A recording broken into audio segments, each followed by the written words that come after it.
The O1 visa is a visa for extraordinary ability. So these are people who have talents in various areas, not just acting and music and sports. It could be business people, it could be, scientists, it could be, all sorts of stuff. If you're really good at what you do, we have a visa called the O1 visa, and you have to prove certain things, like you make a lot of money in what you do, you won awards in what you do, you've had articles written about you in magazines, interviews about you, you've published articles that have high citations, it's well known. Just whatever we can do to show your notoriety and success in your field to rise above the average. And you have some work lined up in the United States, an itinerary of work, and then you could apply for an O1 visa. Right now they're coming pretty fast, surprisingly. But on the other side, since President Trump came, we're seeing really nasty denials when they're really unjustified. I've seen colleagues do those. So there's good and bad with this, somewhat faster, somewhat worse. But the O1 visa is a great vehicle to use, especially because the H1B visa has gotten so difficult, so troublesome.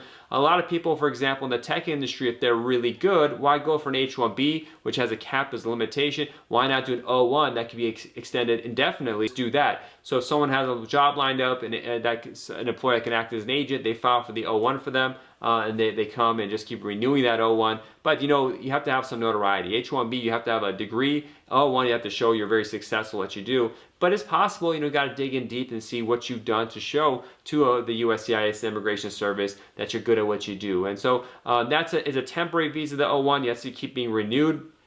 There is a green card category called EB1A, extraordinary ability. Very similar to it, but much harder. You have to be the cream of the crop at the top to be able to get the green card based on extraordinary ability. So a lot of people who have O1s call me because I focus more on EB1As than O1s, and they say, I got an O1, I want to do EB1 now. I've already shown that I'm extraordinary, so it should be easy. And wrong, it doesn't work that way. The standards are much higher for an EB1A. So even if you had an O1 approved several times, it does not mean at all that you're going to be EB1A qualified. They're more stringent. So that's the green card version if someone wants to stay here. The good thing about the green card version EB1A is you don't need a sponsor. You don't need to have a job lined up. You don't need someone petitioning for you. You could do it for yourself. And that's great because it's independent. That's why I do EB1As, but not a lot of other categories, because I don't like to have two parties, a boss controlling someone else. I like someone filing for their own green card case.